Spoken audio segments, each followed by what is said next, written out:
2 dias depois já estava disponível, né? E é o site sim, da República Fundamentalista do Diraquistão. Eles fizeram questão de criar esse canal aí. Legal. Então tá, então o nosso grupo, né, funciona dessa forma, né? A Virgínia, o Geraldo, a Paloma, o Paulo e eu, né? A gente vem trabalhando já há bastante tempo, né, aprendendo coisas sobre o Feyerabend, pensando então no centenário do nascimento dele no ano que vem e tentando colocar o Feyerabend em perspectiva com outros físicos. E um nome que saltou nas nossas discussões, né, foi o Dirac.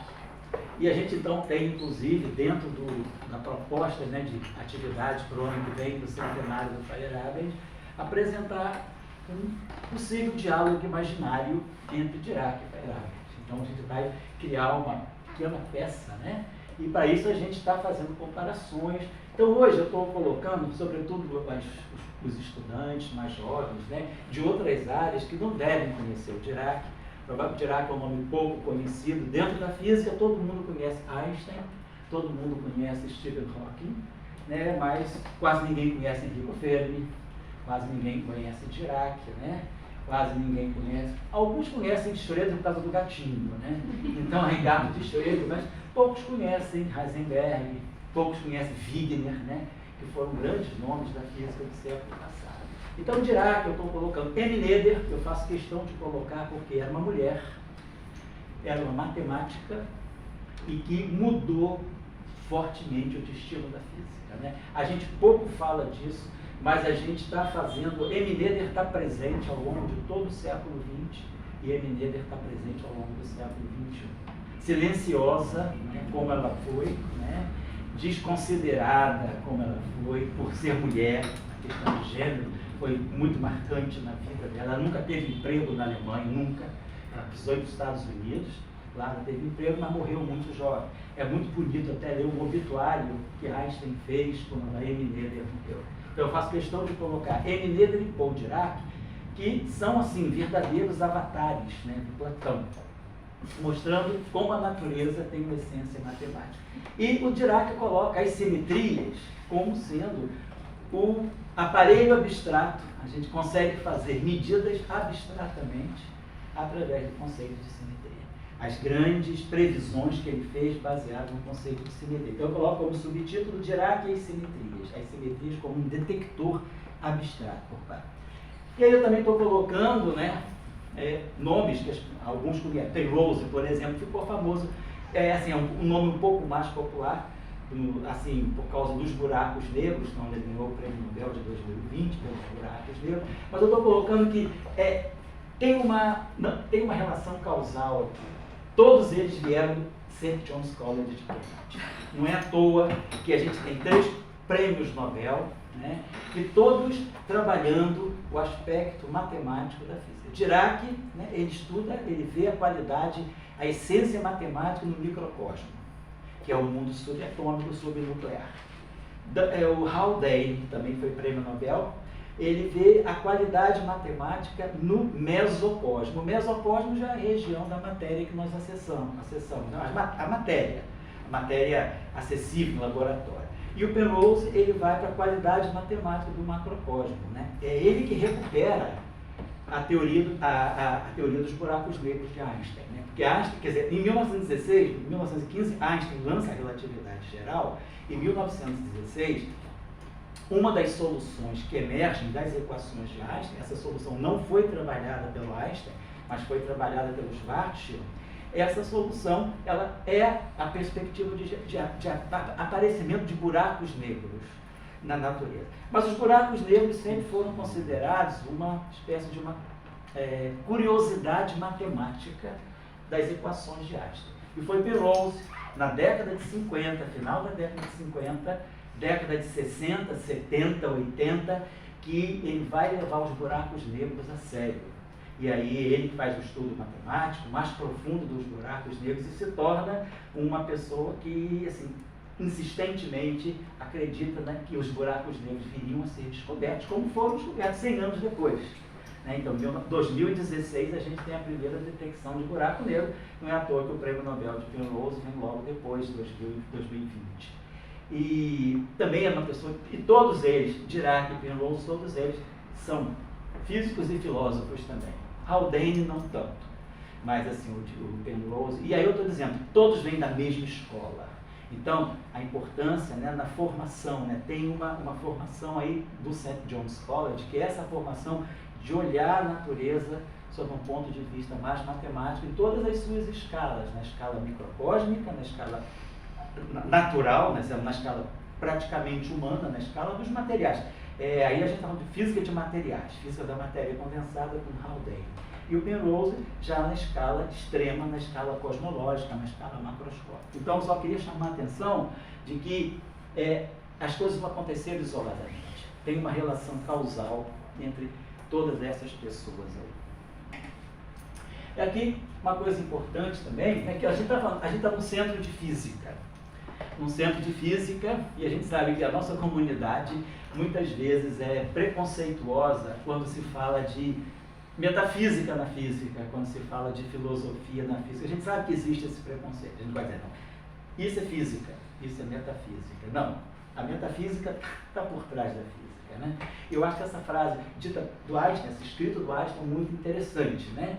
Que é importante a gente conhecer não só o background histórico, mas o background filosófico que está por trás de todos os insights, de todas as teorias, porque assim a gente compreende melhor uma teoria. Não adianta pegar uma teoria, que é um conjunto de equações, um conjunto de princípios, né, de hipóteses, de premissas, e aí um conjunto de equações, e operar essas equações. Você tem que compreender o momento em que aquilo foi criado, qual era o contexto, quais era aquilo que se chamou de oportunismo.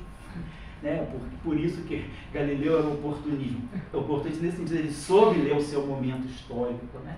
E é isso que Einstein está colocando aqui. Quais são as questões, né? Que ele diz a diferença entre o artesão, né, e aquele que busca, né, talvez, assim, é muito forte, mas busca, na verdade, na ciência, é justamente ter essa capacidade de perceber o contexto histórico onde as teorias são criadas. Então, eu acho que isso é importante na física e, infelizmente, no ensino de física, isso é muito negligenciado. A gente aprende as teorias, né, pelas equações que elas trazem, mas não aprende o contexto, e muitas vezes não discute nem bem os conceitos. Eu já tive experiência de professores meus no passado que diziam: quem sabe, faz, quem não sabe, discute. Então, a gente, quer dizer, quando você diz que a discussão é menor do que a execução, você está negando o pensamento, né? Porque o computador faz, né? Mas o computador não discute, ele faz, ele decide, nós decidimos e nós pensamos, né? Então, eu acho que aqui Dirac também, algumas frases, essa frase aqui dele eu acho que é muito interessante, né, num artigo dele de 1939, que é a relação entre a matemática e a física, e ele fala que o físico, né, no estudo dos fenômenos naturais, ele vai optar por dois caminhos, né? Então é a escolha, né? O caminho de fazer experimentos e observações, quer dizer, a empiria, e o método do raciocínio matemático, e aí ele está falando de Descartes. Aí ele está sendo cartesiano, é o deducionismo, não é o indutivismo, né? Então, o primeiro, né, o método experimental de observar os fatos e coletar dados, né, é isso aí, a coleção de dados. O outro método, ele nos permite inferir sobre resultados de experimentos que ainda não foram realizados. Eu acho que isso é fundamental. É aí que está a grandeza da abstração da importância da matemática na física. Dirac faz isso numa época em que não havia ainda aceleradores de partículas. Isso ele escreve no final da década de 20, publica num artigo no final da década de 30, mas o primeiro acelerador de partículas só foi construído em 1932. Então Dirac, hoje é um dia ontem foi um dia muito importante, né? Ontem foi dia 29 de maio. 29 de maio de 1931 foi o dia que Dirac enviou para a Royal Society de Londres o artigo dele em que, matematicamente, ele provava que a natureza deveria apresentar antimatéria. A natureza não era só feita de matéria. Então, a primeira vez que a física faz a previsão de uma partícula, antes dela ser descoberta, foi nesse trabalho de 29 de maio. Ontem fez 92 anos desse trabalho. E esse trabalho,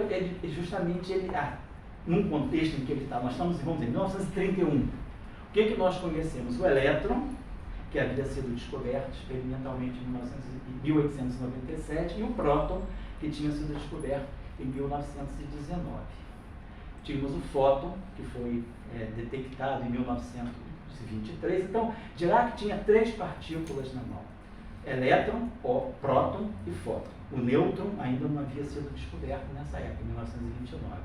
E aí ele diz que ele consegue provar matematicamente, usando esse raciocínio aqui, né, usando o método do raciocínio matemático, ele prevê que na natureza devia haver antimatéria, antipartículas. E esse trabalho criou uma cisão muito grande dentro da física. Físicos famosos, como vocês todos conhecem, Pauli, Wolfgang Pauli, Heisenberg, eles foram ferozes na crítica do trabalho de Dirac. O próprio Heisenberg escreveu a Bohr, também que muitos conhecem, Niels Bohr, né? Dizendo que a física naquele momento estava vivendo o seu capítulo mais triste, com a equação de Dirac, que é essa equação.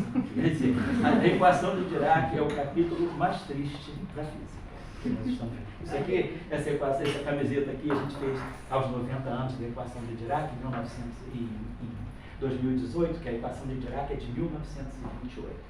Então, vocês imaginam um rapaz de 26 anos, né? Em 1928 ele tinha 26 anos, ouvir isso de uma das esfinges da física, né? Dizer que a teoria dele, a física dele, era o capítulo mais triste que a física estava vivendo. Porque aí é aquela coisa do Feyerabend, né? Liberdade de criação. Ele falou, não, se eu não tenho um aparelho, eu quero compreender o interior da matéria, eu não tenho um aparelho que me leve, que eu possa fazer medidas tão finas, tão precisas a esse ponto, o que me resta é a minha cabeça, é a matemática. Então, deixa a matemática me levar, né? E com a matemática, né? Zeca Pagodinho, né? Matemática leva eu. Então, matemática leva eu, e eu vou lá no final do caminho interpretar. Então, Dirac dizia, faça matemática sem medo, aonde a matemática te levar, você esteja seguro. No final, o que te resta é interpretar. Então, era diferente pensar em física dessa forma. Quando a gente estava sempre acostumado a primeiro ver, né, para depois explicar. Então, a ideia era subverter o método, né? Você vai começar a imaginar coisas de experimentos que vão ser realizados depois. Isso, de uma certa maneira, resgata Einstein, né? Porque o que eram as ondas gravitacionais previstas por Einstein em 1915? Eram meras curiosidades matemáticas. O que eram os buracos negros? Mera curiosidade matemática. Isso aparece 100 anos depois. Então, você precisa esperar um século para você ver uma ideia teórica, abstrata, se materializar. Então, isso é importante para subvertia muito o método da época, que era muito imediato. Você tinha que, primeiro, ter o acesso experimental. Não estou negando a experiência, hora nenhuma. Mas eu estou dizendo que é um outro modo de fazer física, como ele reconhece aqui, tem 2 modos, né? E ele fez a escolha dele. Ele optou pelo segundo modo, que é o modo de você prever coisas que são resultados de experimentos que ainda não foram realizados. Então, é isso que eu queria chamar a atenção, porque a gente está sempre tentando trazer os aspectos de Dirac que vão confrontar ele com Feyerabend, né? Para a gente compreender um pouco. E ele trabalha com a questão, para ele diz, uma teoria tem que ser bonita. Então ele institui o conceito de estética dentro da física. Essa equação é bonita. Mas se a gente for olhar, isso aqui, vamos dizer assim, isso aqui é a parte mais nobre da equação. Mas se a gente for abrir essa equação, essa camiseta não é suficiente para aguentar tudo que está aqui dentro. Eu preciso de usar, talvez, a frente e as costas, né? E os meninos aí sabem, essa equação que vai se desdobrando, você vai abrindo, é como uma caixa de Pandora. Você abre em 4 equações, aí cada equação dessa tem variáveis complexas, aí você já dobra. Quando você, no final do dia, você tem que ter 16 equações estão embutidas, guardadinhas aqui dentro. Então, ele dizia, não posso apresentar 16 equações assim, tem que buscar o método da estética, então. Você pode dizer que Dirac é a Chanel da física, no sentido de que Chanel sempre dizia, a elegância está no tirar, não no pôr. Quanto mais você tira, mais elegante você pode ficar. E Dirac dizia isso, simplicidade. Então, ele fala que o que faz a teoria, né, da relatividade, né, tão aceitável pelos físicos é o princípio de simplicidade e a grande beleza matemática. Então, isso feria, né, para muitas pessoas, feria aquilo que é aquela coisa da física mais assim de laboratório. sempre coloco, não estou negando, mas eu estou dizendo, é uma outra forma de fazer física. A gente precisa entender e não ser anacrônico. Nós estamos falando disso aí na década de 20, na década de 30, quando a física ainda era muito galileu-newtoniana nesse sentido, né? Eu tenho as medidas, você não está falando. E Dirac lança em 1929 o conceito de vácuo quântico, que é quando ele diz o vácuo não é o vazio. O vácuo é uma superestrutura formada de partículas e antipartículas virtuais. Então, ele começa a ver que a natureza ela tem uma realidade virtual que é tão importante quanto a realidade real, quanto a realidade detectável. Então, é importante a gente entender. Então, ele coloca, a matemática é um legítimo instrumento de investigação da natureza. Então, ela supera os limites da tecnologia de uma época. Ele não tinha acelerador, né? Mas ele tinha acelerador mental.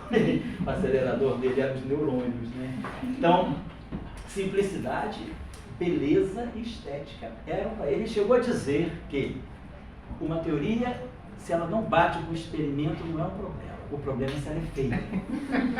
Dirac dizia isso. Doía um pouco, né? Nenhum de nós, eu acho, tem, assim, talvez, senhoridade para dizer isso, mas ele dizia isso sem muita vergonha. Eu era aluno de curso dele, fiz alguns cursos com ele durante o meu doutorado, e a gente ficava impressionado. Ele pode dizer isso, a gente tem só que ouvir, a gente só pode ouvir certas coisas. E era interessante, assim, a própria, se você olhasse a expressão facial da plateia quando ele falava, você via que as pessoas estavam não só encantadas, mas espantadas de ouvir coisas que elas jamais teriam coragem de dizer, porque seriam trucidadas, né, pela própria comunidade. Então, queria colocar aqui também que Dirac foi muito em cima do conceito de simetria. Para ele, a importância é olhar a natureza com a ótica da simetria, a ótica da harmonia das diversidades. E aí eu gostaria de chamar a atenção também para um importante matemático que foi fundamental para a física, que foi o Hermann Weyl. Hermann Weyl, inclusive, foi muito importante nas discussões com Dirac. Vamos dizer assim, ele direcionou Dirac para o caminho correto na hora de interpretar a antimatéria. Porque Dirac estava pensando que o próton fosse a antimatéria do elétron. Essa era a visão de Dirac em 1929. Depois de uma discussão com Weyl, Weyl falou, não, olha que a antimatéria, se ela existe, ela tem que ser uma réplica da matéria. Só muda a carga, mas a massa é a mesma. Mas o próton é 2.000 vezes mais massivo, mais pesado do que o elétron. Então, Weyl dizia, o próton não deveria ser a antimatéria do elétron. E aí Dirac leva a sério isso, e ele aí vai, na sua própria teoria, observar melhor o aspecto, intrínseco das equações, e aí ele mostra que realmente existe antimatéria, que não é o próton, e que depois aparece, que é o que a gente chama de fósforo. Também um outro prêmio Nobel, David Gross, né? Já no final da década de 2000, dos anos 90, né? David Gross é prêmio Nobel de Física de 2004, ele fala que a lição mais importante que nós aprendemos desse século, no século XX, é que o segredo da natureza está na simetria. Então, esse conceito é fundamental. E a física do século XX toda se desenvolve na simetria. Agora, eu gostaria de chamar a atenção para que a gente está replicando ideias, né? Lá do século VI a.C., Anaximandro de Mileto, né? Ele já dizia que a multiplicidade das coisas que formam a natureza é totalmente derivada de uma única origem, um princípio chamado Abel. Então, a gente está buscando, já se pensava numa unificação, né? A multiplicidade, ela deve ter uma origem comum. A gente deve ter, então, uma teoria única para explicar a multiplicidade. Ele fala também da questão da transformação, e eu acho muito interessante que ele fala também, e que é o que a gente vive hoje, que Dirac e os físicos teóricos do século XX deixaram bem claro que o mundo não é aquilo que se apresenta a nós, né? A nossa divisão de mundo, ela não pode ser, vamos dizer assim, parametrizada ou modulada pela pequenez de nossas experiências, né? Nossas experiências são sempre muito mais limitadas do que é o mundo. Então, com isso, né, a gente tem quebras. A gente falou da outra vez, né, da vez anterior, eu acho que foi o Geraldo que falou, Thomas Kuhn, né, a quebra de paradoxos. Aqui a gente tem, quebra de 4 paradigmas, né? A relatividade restrita, 1905. Você quebra um paradigma fortíssimo da física, que é o caráter absoluto da simultaneidade de eventos, né? Na física tradicional, se dois eventos são simultâneos para um observador, esse conceito é um absoluto. Ele vai ser sempre simultâneo para todo e qualquer outro observador. Einstein chega e diz, não, se dois eventos são simultâneos para um observador, pode haver observadores para os quais esses eventos não são simultâneos. Então a gente quebra a simultaneidade dos eventos, ela deixa de ser um absoluto, passa a ser um relativo. Einstein, de novo, em 1915, ele quebra o paradigma da geometria euclidiana, ele vê o mundo ele representa o mundo sob uma nova ótica, que é a relatividade geral, através da geometria riemanniana. A mecânica quântica nos tira do determinismo da mecânica newtoniana e passa para o indeterminismo, 1925. Depois, a teoria quântica de campos, ela nos dá uma outra percepção do vácuo. O vácuo já não é mais o vazio, mas o vácuo é um complexo de estruturas virtuais. Então, a gente tem várias quebras de paradigma, né? E Dirac está aqui e aqui. O Dirac entra na mecânica quântica, ele é um dos cofundadores, junto com Heisenberg, em 1925, vou colocar um instantinho, e a teoria quântica de campos, o primeiro artigo de teoria quântica de campos era do Paul Dirac, de 1927, um ano antes da própria equação. Então, eu acho que a gente, quando está trazendo a ideia do anaximando esse conceito de Aperon, a gente está dentro da mecânica quântica, falando de entidades que não são mensuráveis, mas que coordenam todos os resultados que nós medimos. Por trás das nossas medidas, existem sempre entidades físicas de caráter abstrato. E aí a gente tem uma série delas. A gente trabalha com esses caráteres, é o conceito de campo, que é fundamental, campo de gravidade, campo elétrico, campo magnético, campo de interações fortes. A própria ideia do elétron, né, na verdade, quando a gente, o papel do pensamento filosófico, esse físico, né, Stolman, em 1864, ele dizia que a eletricidade e o magnetismo estudados por Maxwell, eles deveriam vir de algum portador fundamental. Ele dizia, sempre essa ideia do atomismo, deveria haver um átomo de eletricidade. E isso é descoberto em 1897, 33 anos depois da proposta dele, os experimentos de Crookes chegam à conclusão de que existe uma partícula que carrega a carga fundamental, que é o elétron. Então, o elétron é uma descoberta experimental, mas já havia sido dito que ele deveria aparecer em algum momento. A ideia do éter também, alguma coisa privilegiada, um referencial privilegiado no universo, a própria ideia de quantum, a ideia de espaço-tempo. Então, em física, a gente tem uma série de grandezas muito abstratas, né, que estão por trás da realidade observada, da realidade do mundo observável nosso. Bom, e aí eu acho que aqui a gente pode mostrar justamente a essência matemática, né, da qual o Dirac fala. O Dirac fala que a gente tem que olhar a natureza do seu ponto de vista, né, olhando do ponto de vista de sua qualidade matemática, e que a matemática não é justamente a descrição por métodos matemáticos. Ele diz, a matemática não é uma linguagem, simplesmente um modo de você grafar a física. A matemática é um método de observar a natureza, é uma forma de você ler a natureza dentro da física. Então, é diferente do que a gente muitas vezes pensa, não, a física usa a matemática como uma linguagem. Ele dizia, não, a matemática não é uma linguagem só, a matemática é um método de observação do qual a física deve se valer. E as grandes previsões que ele fez foram baseadas em matemática.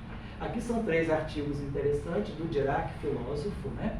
O artigo dele de 1939, a relação entre a matemática e a física. Acho que é um livro bom. É um artigo que não tem equações. É um artigo mesmo de sociologia da ciência. Eu acho que os meninos de arte... Meu filho é sociólogo, né? Quando ele estava na graduação, eu quis que ele lesse esse trabalho aí, e aí ele gostou. Hoje ele tem a tatuagem da equação de Dirac no braço. Se vocês encontrarem algum sociólogo com a tatuagem da equação de Dirac, é um artigo impactante, porque mesmo que você não faça matemática, não faça física, não faça ciências ditas exatas na natureza, você vai compreender a importância da matemática para o mundo, né? Depois, esse artigo do Scientific American, também é um artigo lindíssimo, né, sobre a evolução né, de como o físico representa a natureza, e depois esse livro, né, que é publicado, tem um artigo grande do Dirac ali também, que é o desenvolvimento, né, como os físicos desenvolveram através do século XX, esse artigo de 1973, né, a concepção de natureza. Então, ele dizia, a matemática é uma regrinha, é um jogo, onde os matemáticos inventam as regras. Não é, Greg? Você que é o inventor de regras, isso aí. A física é um joguinho também. Só que as regras não são inventadas pelos físicos, são as regras da natureza. E ele dizia, o que é interessante é que as regras da natureza acabam sendo as mesmas regras inventadas pelos matemáticos. Então, essa junção da física com a matemática vem de que talvez os físicos estejam lendo as regras da natureza e os matemáticos inventando as suas regras, mas no final do dia as regras são as mesmas. Então, isso está nesse artigo dele de 39, da relação entre a matemática e a física. E aí eu só queria colocar também outros nomes, o Wigner, né, que era cunhado do Dirac, porque o Dirac casou com a irmã do professor Wigner, casou com a senhora Margit, né? E o Wigner também foi um grande nome da física, foi prêmio Nobel de 63 e foi talvez um dos mais impulsionadores dos métodos de simetria dentro da física. Ele tem esse artigo aqui que é muito bonito, o papel dos métodos matemáticos nas teorias físicas, e esse artigo aqui também, as simetrias e as leis de conservação. Esses dois primeiros artigos são muito bons para estudantes de física, mas eu acho que esse artigo aqui embaixo, o papel da matemática, né, vamos dizer assim, no crescimento, né, no despertar da ciência, é muito importante, muito interessante também, está publicado no Physics Today. Bom, aqui, só falando dos nomes, aqui tem o Schreber, o Weil, né, que foi o primeiro livro, né, de teoria de grupos, assim, dentro da física, foi o livro do Weil de 1929, que é a teoria de grupos e a mecânica quântica. Nesse livro, de 52, é um livro sobre a simetria. E depois o artigo do Schrödinger, da Scientific American, também ele se pergunta, afinal de contas, o que é a matéria. Então, são artigos interessantes que pessoas fora da nossa área podem ler. Aqui, o conceito de simetria é um conceito tão velho quanto Platão, né? Lá no Timeus, né, ele já fala que o papel mais belo da simetria é que ela busca dar a maior unidade possível. Então, é um conceito que é recuperado, né, sobretudo quer dizer, ele está intrínseco na física de algumas formas, ele fica muito explícito na física a partir do século XX, sobretudo com o advento da mecânica quântica. Esses dois livros aqui são muito interessantes, sobretudo aquele livro primeiro do Goldstein, que vamos dizer, a confecção, quer dizer, a elaboração de um conceito científico revolucionário, que é a simetria. Então, ele fala de simetria em várias áreas do conhecimento, e depois esse livro do Meitzer também é muito interessante, Simetrias da Natureza. Bom, então, aqui eu vou pular um pouquinho, mas no século XVIII, né, Hamilton, Jacobi, de alguma forma ele estava usando o conceito de simetria de uma forma mais implícita. Não era de uma forma tão explícita como nos traz, deixa eu voltar aqui, depois eu volto a isso aqui, deixa eu passar aqui um pouquinho, a escola de Göttingen, né? Da onde sai M. Noether. Então, Miss Noether, eu brinco com a Miriam, que ela é a nossa Miss Noether, né? Miss Noether é a única figura feminina do Dirac-Stone no momento, né? E ela gosta de matemática, então a nossa Miss Noether está presente aqui. Então, nós temos Felix Klein, que foi um grande matemático, trabalhou com Lie, e Felix Klein esteve envolvido num trabalho importante de matemática no século XIX. O filho dele, né, que é o outro Klein, o Klein do Kaluza Klein, do Kaluza Klein e do Klein Gordon, né, do século já XX, né, também veio dentro dessa escola, Hermann Weyl, Hilbert e Noether. Noether, então, é essa mulher que, trabalhando o conceito de simetria na matemática, né, bom, primeiro de tudo, a escola de Göttingen, ela traz muito fortemente para a física uma área da matemática que é a teoria de grupos. Então, a teoria de grupos é uma área em que a gente aprende a lidar com estruturas, né? Uma estrutura algébrica chamada grupo. Esse grupo pode ser uma coisa completamente abstrata e ele tem representações matemáticas e que a M. Noether fez a grande conexão com a física. Então, em 1918, 1914, ela faz o primeiro teorema, no segundo teorema é de 1918, e ela mostra que existe uma relação direta entre grandezas matemáticas abstratas que você pode derivar a partir de algumas equações da física. Então, as equações da física, elas descrevem um certo fenômeno, mas você pode, vamos dizer, conversar com essas equações, analisar essas equações, fazer transformações, transformar essas equações sem que elas mudem o conteúdo delas. Essa é a ideia das simetrias. E aí, ao fazer isso, você descobre que você pode fazer uma relação entre essas simetrias que uma equação descrevendo um certo tipo de fenômeno descreve e grandezas físicas associadas a esse fenômeno. Grandezas físicas que você, às vezes, ainda nem mediu. Então, é um método que te permite fazer previsões de longo alcance. Então, eu gosto muito de chamar a atenção para o trabalho da Noether, porque nem dentro da física a gente reconhece, muitas vezes, que a gente está falando de Noether o tempo todo.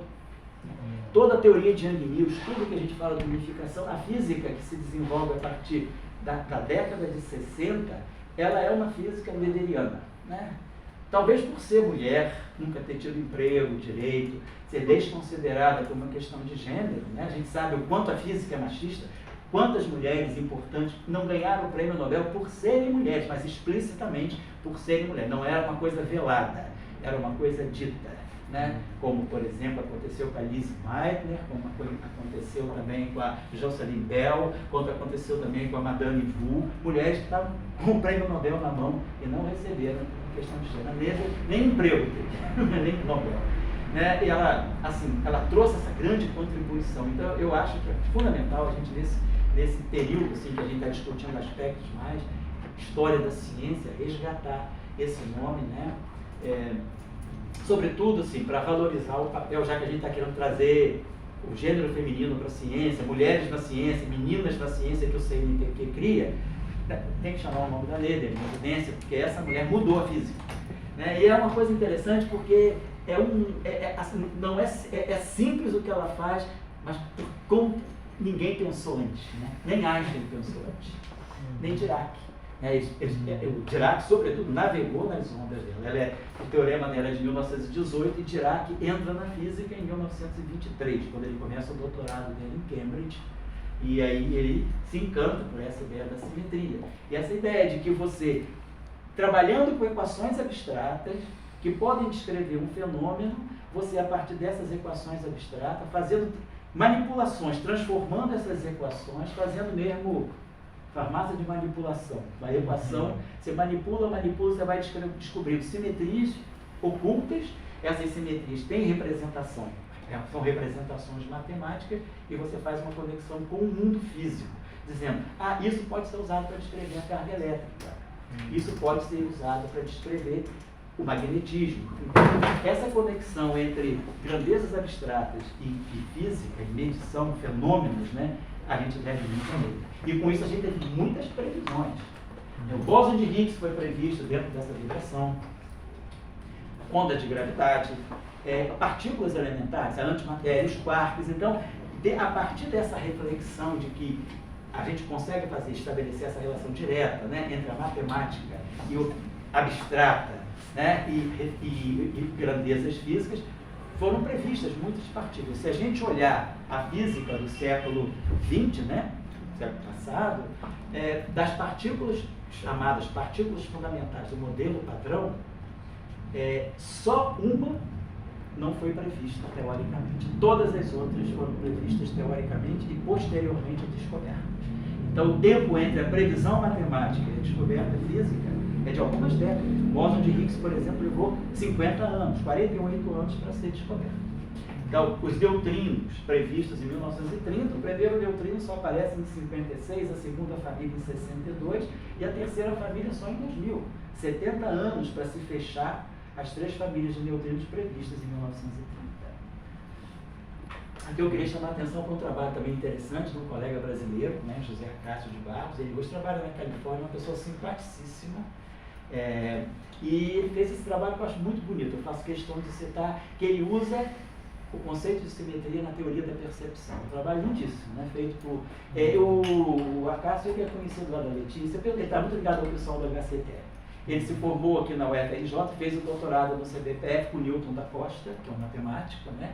E ele depois se casou com uma americana e também, não por ser casado com uma americana, por ter talento e ter capacidade de trabalho, ele conseguiu um emprego na Califórnia, né? Ele não é marido da mulher dele, ele é físico com emprego. E ele é muito simpático e esse trabalho dele é muito bonito, é um trabalho de, acho que 2020.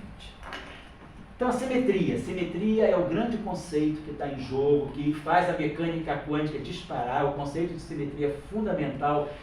A mecânica, eu gosto de às vezes brincar com os estudantes dizendo o seguinte, que a mecânica quântica, né, que é o que a gente usa todo mundo para a física quântica, ela é uma constante chamada constante de Planck vezes, vamos dizer aqui, vezes grupo, vezes matemática.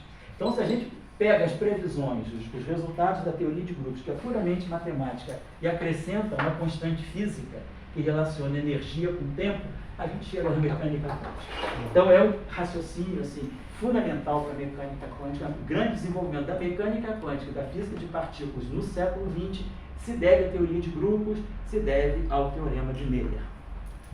Então, aqui são os trabalhos fundamentais, aqui nasce a mecânica quântica, do trabalho de Heisenberg de 25 e do trabalho de Dirac de 25. Aqui a gente começa já a falar de Dirac e Feyerabend. Por quê? Feyerabend nasce em 24, então tinha um aninho de idade, Feyerabend ainda estava na mamadeira, e Dirac assistiu esse seminário do Heisenberg, em agosto de 25, em Cambridge. E Dirac achou o trabalho horrendo do ponto de vista estético. Feio, anti-estético.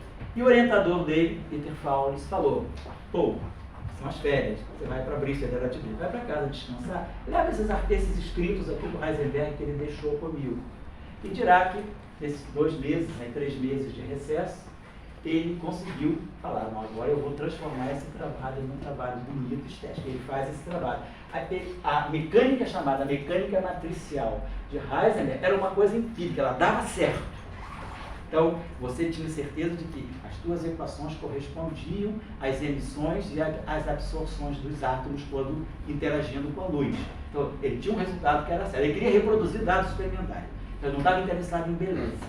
E Dirac falou, por trás desse empirismo, de toda essa empiria, tem princípios fundamentais. E aí ele escreve esse trabalho aqui, que são de novembro. 3 meses depois, ele tem esse trabalho, que são as equações fundamentais da mecânica quântica, que é a tese de doutorado dele, que ele defende em maio de 26, quando Feyerabend tinha 2 aninhos, né? Vamos sempre colocar. Agora, Feyerabend já nasceu, né? Então agora Feyerabend está na cola do Dirac. Então, eu gosto de chamar de Dirac o apóstolo da estética, né? Então, ele dizia que uma teoria tem que ser matematicamente bela. E isso ele fez, provou nesse trabalho dele de 25.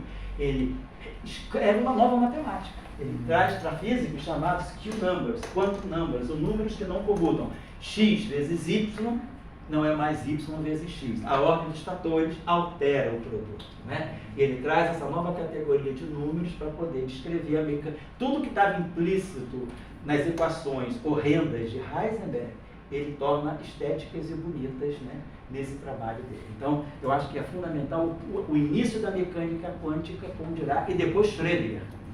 O professor Dirac contava essa história também dos bastidores da equação de Schrödinger. A equação de Schrödinger, que é a equação do gato, que a gente fala do gato de Schrödinger, né? Essa equação da mecânica quântica, ela foi também objeto de uma negação do aspecto feio que tinha a equação a formulação de Heisenberg. A formulação de Heisenberg é muito interessante, assim, é só uma mente muito inteligente pôde fazer o que ele fez. Mas era uma questão de percepção, né? É sobre o que o Feyerabend, escolha de caminho. Você escolheu o caminho de, eu vou fazer de tudo, contorcionismo, para reproduzir os resultados que eu tenho físicos de laboratório.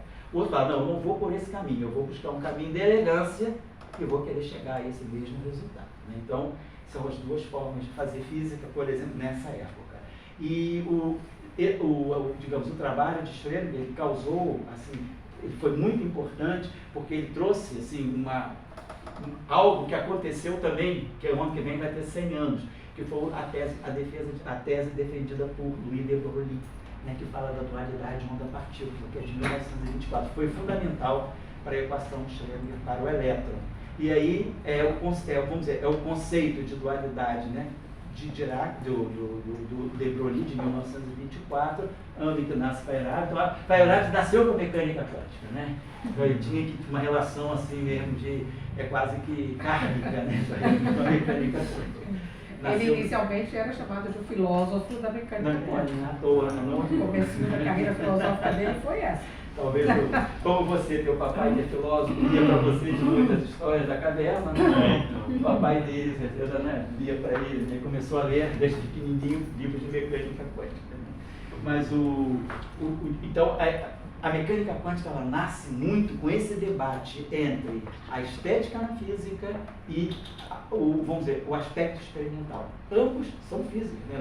Ninguém está negando ninguém, mas são duas maneiras que acabam convergindo. É isso que o Dirac diz. Né? Bom, então, esse é o trabalho de Dirac, de 29 de maio de 31, onde ele prevê, ele ganha o prêmio Nobel de 33 justamente por isso, porque ele previu novas formas de matéria atômica, a antimatéria e uma chamada carga magnética, a que nós nos referimos em física como o monopolo magnético. Mas é sempre importante a gente lembrar que na física tudo tem sempre uma causalidade que às vezes a gente ignora. Em 1894, Pierre Curie dizia que deveria haver na natureza uma carga magnética livre. E essa carga magnética livre, Dirac estuda em 31, fazendo um trabalho disruptivo, que é mexendo nas equações de Maxwell, que são as equações do eletromagnetismo, que eram equações assim, intocáveis, né? E Dirac fala, vamos estudar novas categorias de singularidades matemáticas que não estão previstas na teoria de Maxwell. Então, quase acabando. Então, nesse momento, ele faz ele quebra. Eu queria só, vou passar aqui o trabalho do Heisenberg, também interessante, de 32, quando ele lança uma simetria que revoluciona a nossa compreensão do mundo nuclear sobre a construção do núcleo atômico. Esse artigo dele de 32 é fundamental para a física que se desenvolveu a partir daí também. E aí, a partir desse artigo, a gente começa a observar regularidades na natureza. Vê que o próton e o nêutron não estão sozinhos. Existem outras partículas que têm uma relação de simetria. Não é que exista, vamos dizer, esse hexágono dentro do núcleo atômico, mas abstratamente a gente pode pensar numa arrumação, a gente consegue, num plano bidimensional, construir uma figura geométrica muito regular, com todas essas partículas em eixos, assim, e uma leva a outra por meio de transformações matemáticas. Então, se eu só conhecesse o próton, eu poderia chegar à conclusão de que existe nêutron, de que existe essa. Então, a partir de é como se a gente fizesse o seguinte, é um trabalho de arqueologia, você descobre uma cerâmica quebrada e você, a partir dessa pecinha da cerâmica, você reconstrói a peça original. Então, por transformações de simetria, basta que exista um elemento que os demais são achados. Então, dentro dessa postura de transformações de simetria, se você conhece uma parte da natureza, você pode inferir sobre uma parte que você ainda não conhece, que ainda não viu, mas que existe. Isso acontece também no setor de mesons, né, que é o setor chamado de baryons, onde tem o próton e o nêutron, e aqui onde tem os famosos mesons pi, né, que são a origem do CPVR. César Lattes, um dos fundadores do CPVR, foi um dos descobridores, experimentalmente, da existência dos mesons pi, que haviam sido previstos 13 anos antes da descoberta por um físico japonês chamado Yukawa e por um físico russo chamado Igor Tamm. Aqui, essa partícula, por exemplo, aqui, ela ficou faltando. Previu-se a existência dessa espécie aqui de decuplete. Tem 10 partículas aqui, mas fala, poxa, mas 10 não são, 9 não são 10, nós só vemos 9. Falaram, não, a simetria é muito forte. Certamente isso está correto. Tem que aparecer uma décima, e ela apareceu. Então, dessa forma foram sendo previstas partículas. Então, dentro dessa linha que é Noether e que é Dirac.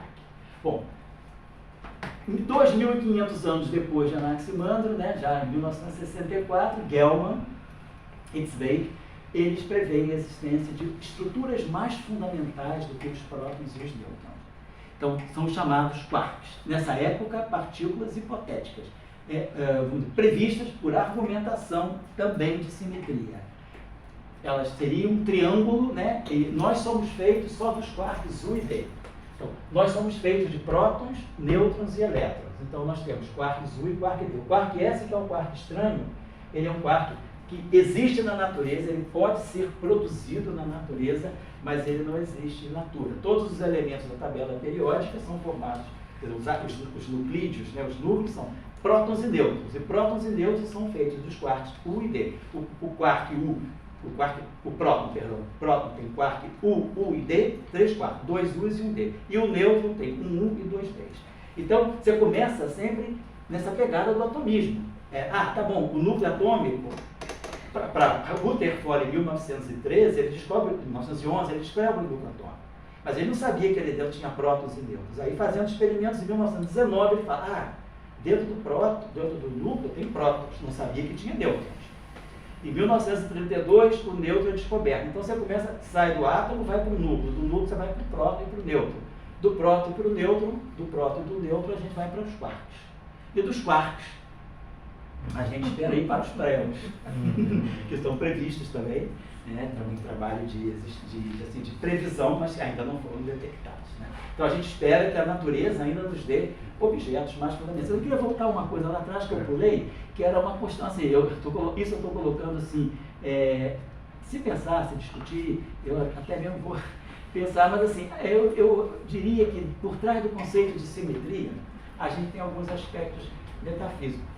Assim, eu percebo assim, que a simetria, ela, talvez assim, a razão da gente gostar do conceito, buscar, né, talvez assim, essas mentes aí, ficaram tanto em cima do conceito de simetria, porque a simetria, de uma certa maneira, ela transmite a noção de segurança. Né? Eu acho que a simetria, ela te diz que você não está sozinho, você é parte de um todo, e esse todo conversa. Então, ela harmoniza as diversidades. Então, o próton é muito diferente do nêutron, mas eles têm uma simetria. Sobre alguns aspectos, eles são simétricos. Sobre outros aspectos, não. Mas eu tenho os aspectos da simetria, aquela famosa simetria do Heisenberg de 32, que é a chamada simetria de spin isotópico. Do ponto de vista eletromagnético, o próton é completamente diferente do nêutron. O próton tem carga, próton repele próton. Nêutron é neutro, ele não tem interação eletromagnética direta, né, de carga. Agora, do ponto de vista nuclear, eu não consigo, se o mundo fosse só nuclear, eu não conseguiria distinguir o próton do nêutron. O próton e o nêutron seriam a mesma pessoa, não haveria essa distinção, seria a mesma partícula. Quem faz eu saber que tem próton e que tem nêutron é a sonda eletromagnética, que vai ver a carga do próton, mas não vai ver a carga do nêutron. Então, a assimetria que nós temos sobre certos aspectos pode ser uma simetria que nós não vem, ela seja uma assimetria sobre um aspecto, porque nós não estamos vendo a simetria sobre outro aspecto. Né? Então, eu acho que isso traz muita noção de que a diversidade não é tão diversa assim. Depende de como a gente olha a diversidade. Então, o meu olhar preconceituoso, né, vai talvez distinguir as pessoas pela classe econômica. Né? Mas o meu olhar não preconceituoso, talvez, não vai olhar a classe econômica, vai olhar, essas duas pessoas são igualmente inteligentes, são igualmente qualificadas. Então, eu acho que a simetria ela traz uma noção assim, de sociabilidade que está no mundo das partículas e que poderia estar no nosso mundo. Ela, por exemplo, aquilo que a Anaximandro dizia, ela mostra que a pluralidade ela vem de uma unidade. É através da simetria que a gente percebe que o plural tem uma origem comum. Toda a diversidade origina de algo, vamos dizer, de uma entidade mãe. Todo mundo tem uma mãe comum. E a outra coisa é a universalidade. A universalidade no sentido de que todas as partículas podem ter o direito de ter as mesmas interações. O que vai vetar uma interação ou outra são características que essa partícula tem. Tem carga elétrica ou não tem? Então ela vai ter interação elétrica ou não. Tem carga magnética? Tem carga nuclear? Então depende do tipo de carga, mas todas as partículas de uma certa categoria, elas vão ter acesso às mesmas interações. Então, eu acredito que, assim, por trás da simetria, a gente esteja, no fundo, que o ser humano, ele busca, a gente está sempre buscando uma situação de segurança. É difícil viver na insegurança, né? A gente sempre está buscando uma situação de segurança. Eu acho que a simetria, ela nos traz um pouco essa noção de segurança. Eu não estou sozinho, né? Eu não estou aqui sozinho, eu não sou um próton isolado. Eu não sou um proto-eremita né? Eu tenho aqui, mesmo que eu não esteja vendo, eu sei que ele existe, eu fico feliz, nunca te vi, sempre te amei, o neutro, né? Então o próprio poderia dizer isso. O bar também, nunca te vi, sempre te amei, partícula signo. Então eu sei que eu estou aqui, mas eu não estou sozinho, né? Então eu acho que a CMT me traz essa noção de segurança. Eu acho que tem alguma coisa metafísica que a gente pode pensar um pouquinho. Aí, só para terminar. Então, aqui a gente tem filosofia, metafísica, física e matemática.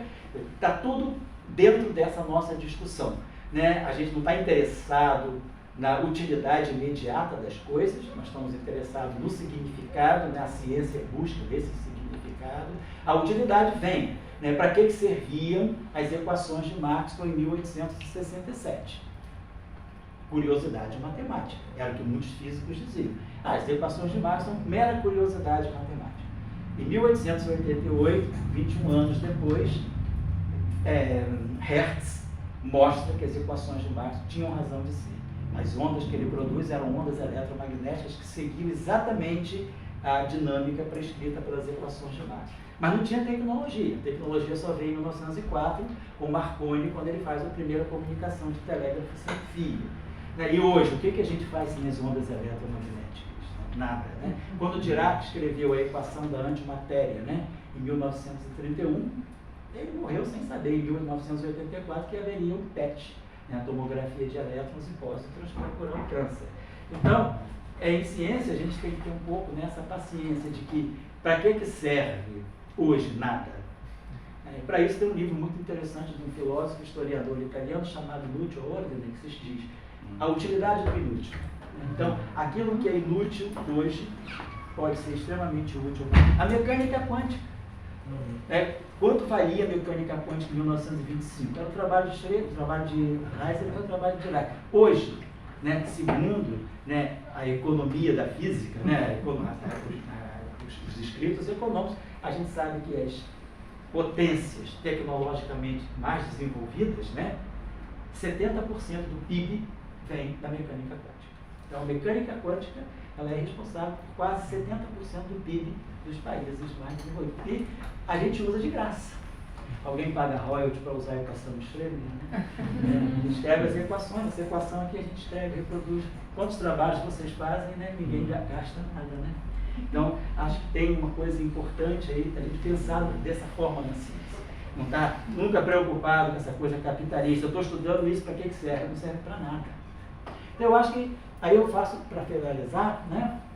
Que a gente está sempre falando do Feyerabend. E Dirac apareceu. Dirac nasce para a física quando Feyerabend nasce para o mundo. Então, os dois nascem juntos. Em 1924, Dirac realmente começa a se interessar por aquilo que vai ser a mecânica quântica. E em 1925 ele dá o primeiro taco importante na mecânica quântica. Então, Dirac, os dois polos, né? Os dois polos nascem juntos, um para o mundo, o outro para a física. E o outro depois também vai para a física, né? Que é o Feyerabend.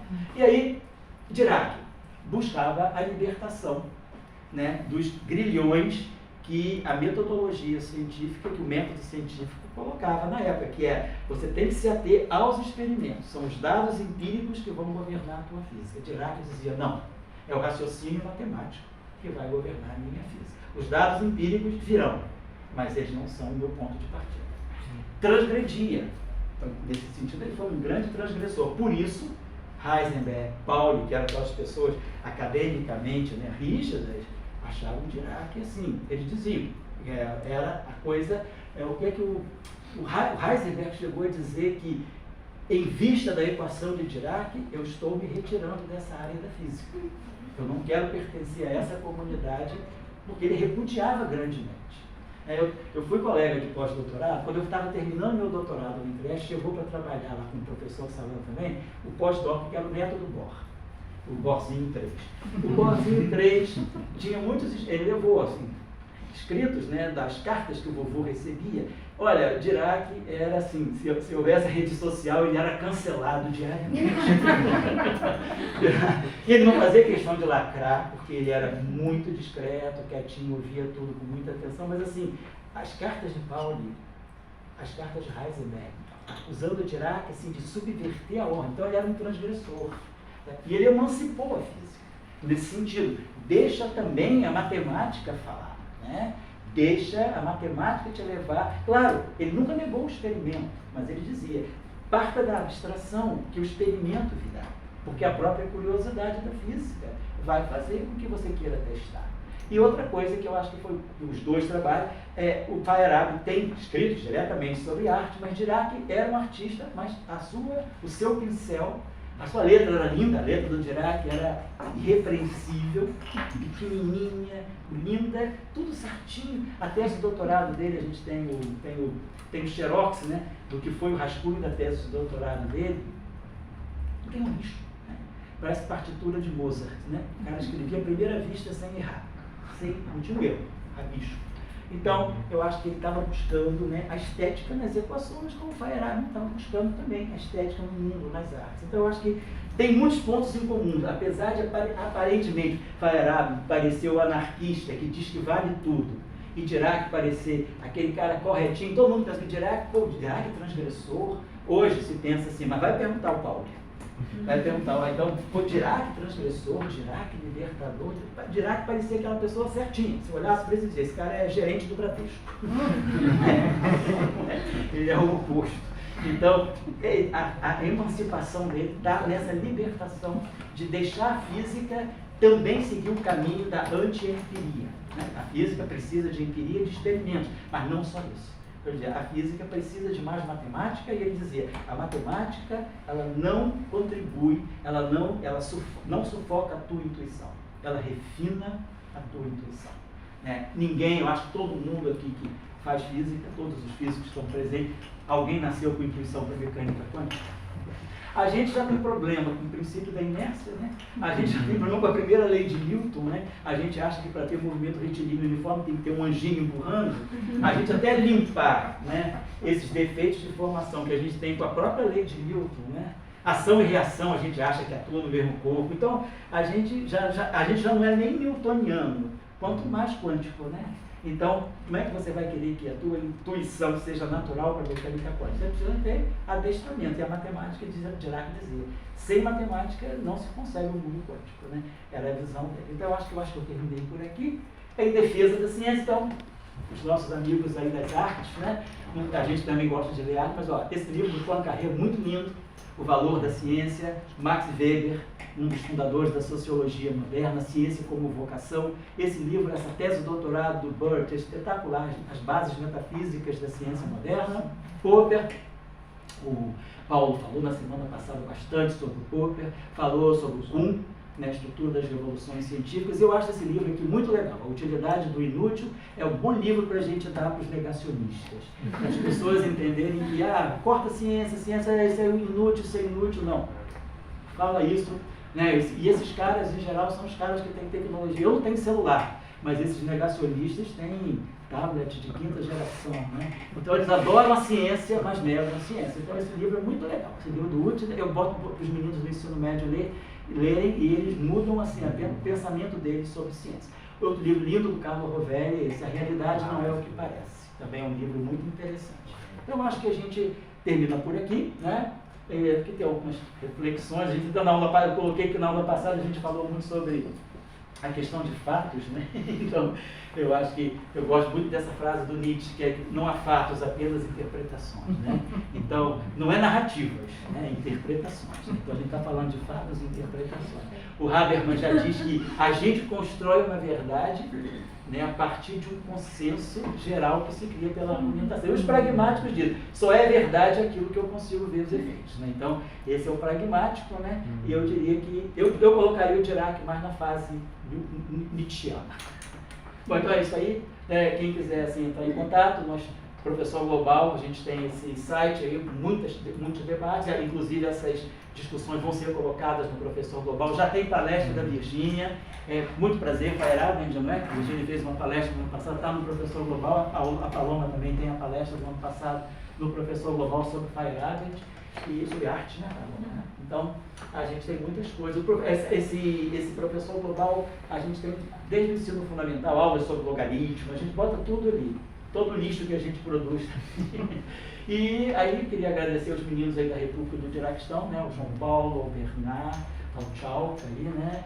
A nossa missioneira também que se junta, pelo trabalho que eles fazem também de ajudar a divulgar, estão sempre parceiros, né? E largam as teses que eles estão fazendo lá em cima para descer aqui com a gente, ter debate de filosofia da ciência, de história da ciência, e agradecer aos colegas do grupo, ao Geraldo, ao Paulo, a Paloma e a Virgínia, né? A Virgínia que aos pouquinhos nos congregou, né? Na época da pandemia, ela foi ligando, começamos, Virgínia, eu, Paloma, depois veio o Paulo, veio o Geraldo, e aí a gente formou esse quinteto, e aí o Fairabed foi tomando conta de nós, né? E aí a gente agora trabalhando nessa visão de divulgar um pouco mais o trabalho dele, e o ano que vem celebrar o centenário. Então, obrigado pela atenção. Tá? E a gente... Obrigado. Levou o tablet aí.